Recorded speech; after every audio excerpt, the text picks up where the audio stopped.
तर वाझेच्या पत्रात जयंत पाटलांचं नाव असेल तर ते तपासलं पाहिजे अशी प्रतिक्रिया गिरीश महाजनांनी दिली आहे। कुणी काय कारनामा केले, किती खंडण्या मागितल्या याची चौकशी व्हायला हवी अशी मागणी महाजनांनी केली आहे। तर तुरुंगातले असे 10 जण उभे करू शकतो की जे फडणवीसांचंही नाव घेतील अशी प्रतिक्रिया संजय राऊतांनी पलटवार करताना दिली आहे।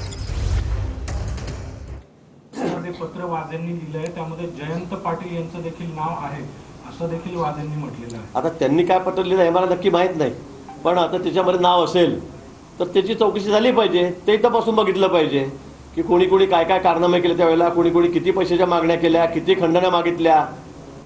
जयंत पाटलांचं नाव त्यांनी घेतलं। माझ्याकडे असे तुरुंगातले 10 लोक उभे करू शकतो जे फडणवीसांचं नाव घेतील, जे बावनकुळ्यांचं नाव घेतील, अमित शहाचं नाव घेतील। अमित शहा पण तुरुंगात जाऊनच आले आहेत ना। भारतीय जनता पक्षानं असे संत महात्मे गोळा केले। आता काही दिवसांनी एकाला तर वॉशिंग मशीन मध्ये टाकलेलं तर या खटल्यातल्या एका पोलीस अधिकाऱ्याला, आता ह्यालाही वॉशिंग मशीन मध्ये टाकून स्वच्छ करते।